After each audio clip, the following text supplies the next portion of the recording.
Armored Core 6 Co-op is about as close as I can get to personal peak gaming outside of the existence of, like, Final Fantasy Tactics co-op campaign. And while the latter doesn't exist, it turns out now the former does. So, if you desire nothing more than to squad up with your buddies and take down some of From Software's scariest mecha bosses, now you can. My name is Tom, otherwise known as Titanium Legman, and welcome back to the channel.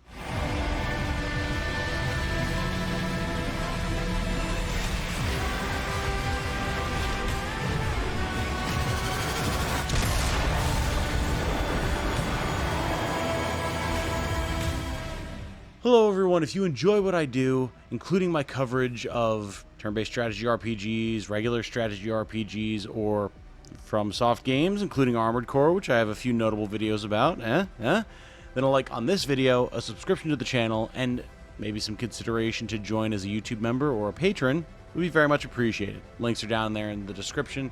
Thank you so much. So yeah, Armored Core 6 Co-op. It's a thing. It exists. I've been playing a bit of it. Now, full disclaimer, this is a mod. It's a mod that will only work if you're on PC, but if you have the capability to use it, I highly recommend that you do so. Before we begin, apologies if my voice is a little out of whack, and apologies that this video is a little bit late. My plan was to have this come out yesterday, if you're watching this on release, Tuesday the 23rd of July. And then Jane and I got surprise invitations and tickets to go check out a Foo Fighters concert, which, there you go, here's some footage from that.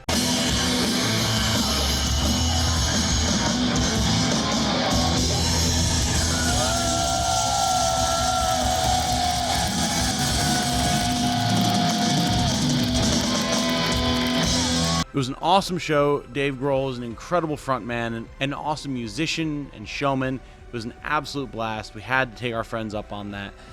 So yeah, apologies that this is a little late and I sound a little under the weather as a result, but it was a great show. That said, we're here to talk about Armored Core 6 Co-op. This was brought to my attention a few months ago as I saw some social media posts going around about a seamless co-op mod for Armored Core 6 from the same folks that did the seamless co-op mod for Elden Ring, which is currently still being developed, and as far as I know, this mod is as well. However, it was only recently that I had the opportunity to go and check it out with my buddy Aiden, Shadow's Demise, who you've seen around the channel a couple of times, and we had an incredible time with it. We've only played for one session thus far, but even in that time, our experience with Armored Core 6 has been completely changed for the better. I'm honestly amazed at how this mod has been put together. So, if you're interested, you can go to the link in the description below. It will take you to the Nexus Mods page for this mod, and it's extremely easy to install. Essentially, all you have to do is download the mod, open up the zip, and drop the files into your main folder for Armored Core 6, wherever it is that you happen to have it installed, and you're ready to go. What you'll find yourself with is a separate launcher for Armored Core 6. I recommend creating a shortcut for it, putting it in, in desktop or your taskbar or what have you, and using that link when you want to open up this version of the game. The important part here is that the mod has multiplayer support and requires online play, of course, so you want to make sure that you're using this launcher for it so you can circumnavigate, easy anti-cheat, all that type of stuff. You won't be able to connect to the normal multiplayer systems, you won't be able to join matchmaking in terms of normal matchmaking and leaderboards, but this mod does have its own matchmaking environment for invasions, which are a part of this and work extremely well. So make sure you're using this launcher. Don't worry about getting banned or anything like that. It uses its own network infrastructure. It is completely separate from Software's systems. Note as well that you can use your current saves with this if you so choose. You will have to set up your saves with the files created by the mod. Aiden and I just decided to create our own separate saves as this mod has full shared progression through missions. So it's kind of fun to be able to start from the very beginning with a buddy and then build out your own separate core progression as you go through missions and set up some complementary builds, which really can change how you decide to put a core together. What's nice about this mod is that it does allow you to tweak things like scaling and how many both allies and invaders you can have. So you can really modify your gameplay experience based off of the skill level and capabilities that your squad has and how much of a challenge you want to face. For Aiden and I, we had it limited to 1 invader slot if there was 2 of us, which seemed perfectly fine. And we did find that we needed to increase the health and damage of bosses to accommodate for the fact that there were 2 of us, and that's a lot of hurt you can put on considering we're both pretty skilled players, not to toot our own horns. Of course, as an early alpha mod, there are limitations here. We did encounter some bugs, some issues with joining each other, missions not progressing quite properly, us winding up being targeted as player characters rather than invaders when we were doing invasions, triggers not happening in missions, mission flags not popping off, things like that. But all in all, over the course of the 4 or 5 hours that we played, we did have relatively few issues, so I would say your limitations are going to be rather few and far between with this mod. With those disclaimers out of the way, let's jump into how this works. Once you have the co-op mod installed and you have at least one buddy that you want to play with, you both boot up the game via the separate launcher and you'll find yourself in Armored Core 6 as you know it. There'll be a couple disclaimers that pop up talking about the multiplayer network, the fact that there's no easy anti-cheat, etc., and then you're in. You could start playing the base game by yourself without any added functionality, any need for any changes, anything like that. And you can play through entirely on your own without noticing any changes. However, in the multiplayer menu, you have a few extra options such as create squad and doing a break-in mission or an invasion mission. To get a buddy in your game, you have to create a squad, and then you can invite them through the Steam interface, which is awesome. And from there, you can join just as if it's any other normal Steam-based game that has multiplayer. You wouldn't even know this is something that doesn't exist in the normal game infrastructure if you weren't already aware of what base Armored Core 6 looks like. I was able to join up on Aiden extremely quickly, and from there, he was able to dictate what missions we loaded into, and we just went. There's no extra prompts needed. There's no extra functionality needed. He selected a mission, he loaded, and I got brought right in without any extra loading or problems therein. The only change that I noticed was that he was able to load in like a second or two before so while my OS was loading, I'd see him flying off either on his own or with any other allied ACs that might be on the mission controlled by NPCs. But I mean, that's just how Armored Core normally works. It really wasn't a big deal. In fact, it felt extra authentic to me, so it was really cool. Once you get into missions, everything progresses exactly as you would expect. You can fly around with your buddy. Again, if there's allies, you can progress with them as well. Flags will trigger based on who gets to them first. Enemies will split their attacks between you. It's really smart. It feels really good. And I think that's really a testament to the way that FromSoft went about coding Armored Core 6 and how they go about just kind of dealing with their game infrastructure in general, that someone could create a very simple mod like this and it just flows really seamlessly. As the mod exists currently, it does have some amount of enemy scaling at base, but as I said prior in the video, we did decide that we wanted to increase things because we both are kind of masochists who like a challenge and are also pretty skilled, so things were folding pretty quickly if we decided to focus fire on it. But that said, enemies will hit harder and to be harder to bring down if you are 1v1ing them, so be careful if you decide to jack up the difficulty. It could get really nasty really fast. Once you're in, you can progress through the missions completely as normal. You can clear any bosses, clear any objectives. Either one of you or multiple of you, if you have more than 2 players in a given session, can progress through objectives and will clear them for everyone. And once a mission is completed, everyone will be brought back to the garage and get all of the post-mission rewards as you would expect. Parts will be unlocked, training missions will be unlocked, arena missions will be unlocked, etc. If someone gets down, they'll go into a spectator mode where they can view their allies progressing through the mission, and once people get to certain checkpoints, anyone who is currently down will respawn and be able to continue the mission. And as far as I know, that doesn't incur any extra penalties on the cash that you'll get at the end of the mission. Realistically, it probably should, but I didn't notice anything like that happening while Aiden and I were playing. Something that is important to note is extra missions like arena fights or tutorial missions cannot be handled in a co-op session.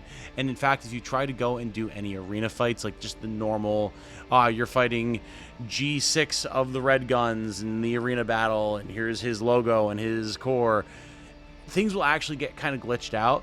I actually loaded into the Invincible Rummy mission that Aiden tried to do, but while I had a targeting reticle, my opponent was invisible and did not move, and apparently Aiden was actually fighting them in his own separate instance, Well, I was just kind of stuck there. So those types of missions don't work. You're going to have to separate from your buddies and to do them on your own to get rewards, OST chips, etc.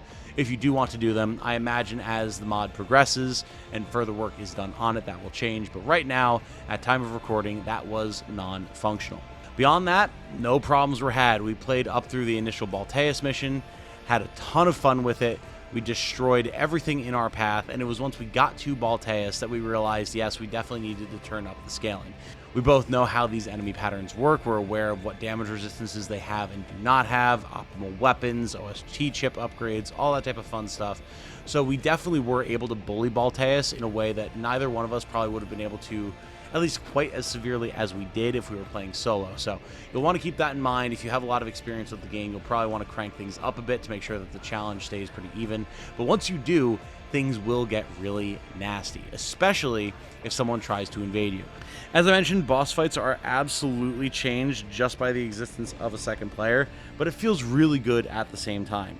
Being able to communicate with at least one partner, trade off attacks, get your energy back, reload, change off aggro, it's extremely satisfying to do.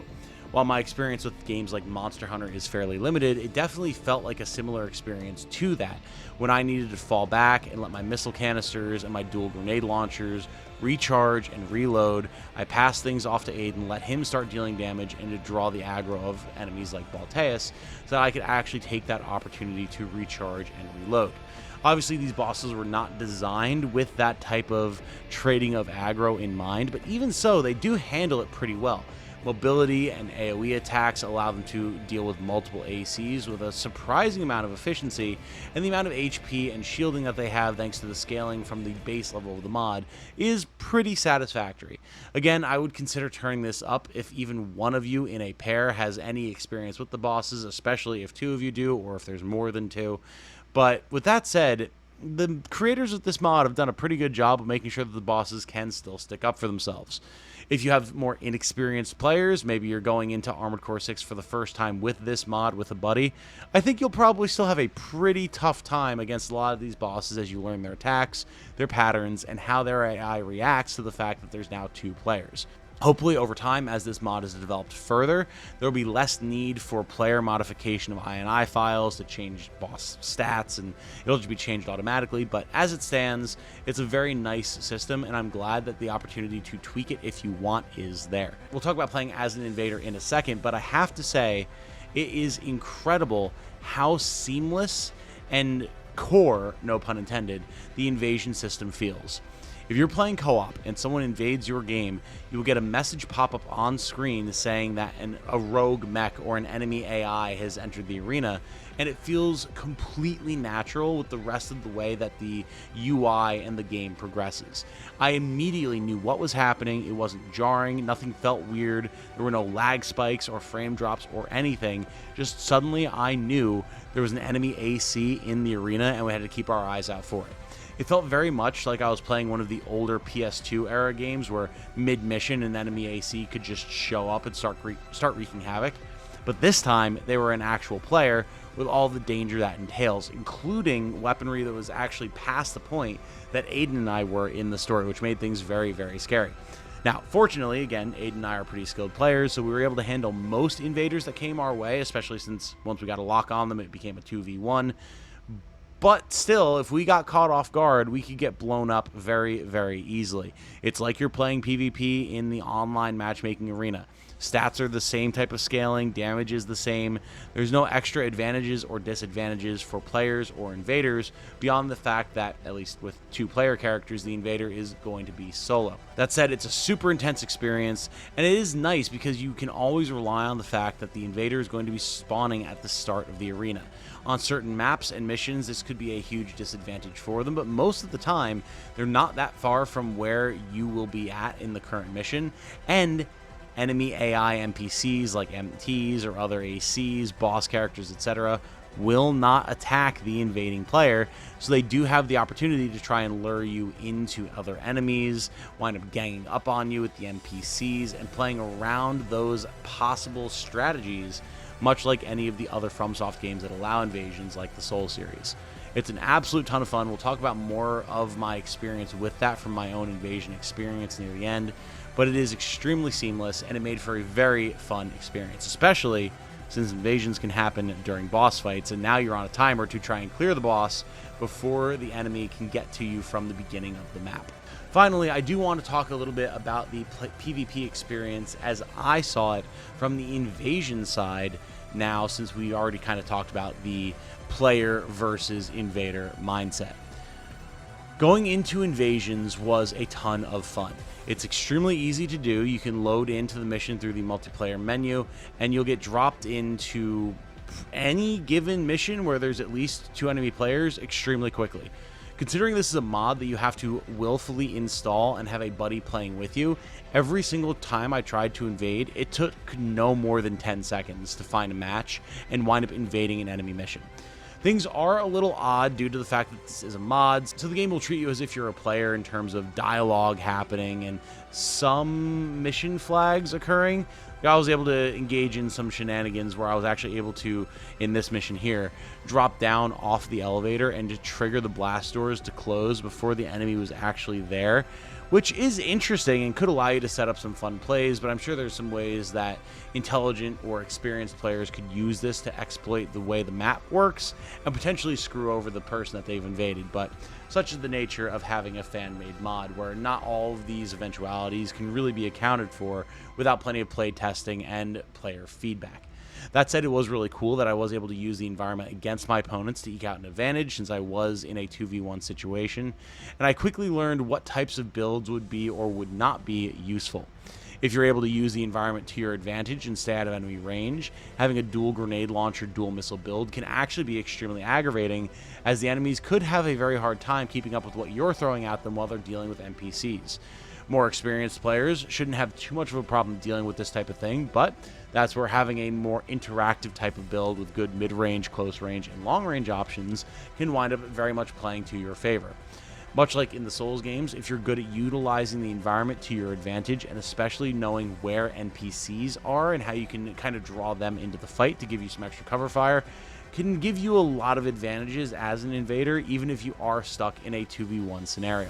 From what little invasions I have done, it is a ton of fun. There's really nothing more satisfying than dropping into someone's mission as an invader and picking off 2 different ACs and having the mission end because you're just that much of a baller. It really makes you feel like you're an enemy merc that was brought in to counteract whatever actions are happening at the hands of Raven and whatever friends they've brought along for the ride. It's really a ton of fun, and it makes me wish that this functionality was in the base game, and hopefully, when Armored Core 7 inevitably rolls around, as I'm sure it will at this point, this might be something that Miyazaki and co. will consider for that release. As it stands, if you're on PC and you have the capability and desire to do so, I highly recommend that you download this mod from Nexus Mods. It's very easy to install. Bring in a friend, go fight some bosses and clear some missions with a buddy, which really changes the way that you play. And then, yeah, see if you can't deal with some of the invaders that come around as well, or maybe be an invader yourself. It really forces you to know what the limits of your machine are, to tweak what your different parts and loadout can do. It's a ton of fun. I really, really enjoyed it. And if you had any fun with Armored Core 6 at all, I think you might at least find some enjoyment from this mod. That said, I'm going to wrap this one up here. My name has been Tom, otherwise known as Titanium Legman. Support your local mod creators. Support the artistry that goes into making stuff like this to bring further life to games that we all love. And, you know, maybe consider supporting someone who brings the knowledge of such a thing to you as well. I hope you all have a good night. Stay safe and healthy out there. And remember, be good to each other. Bye now.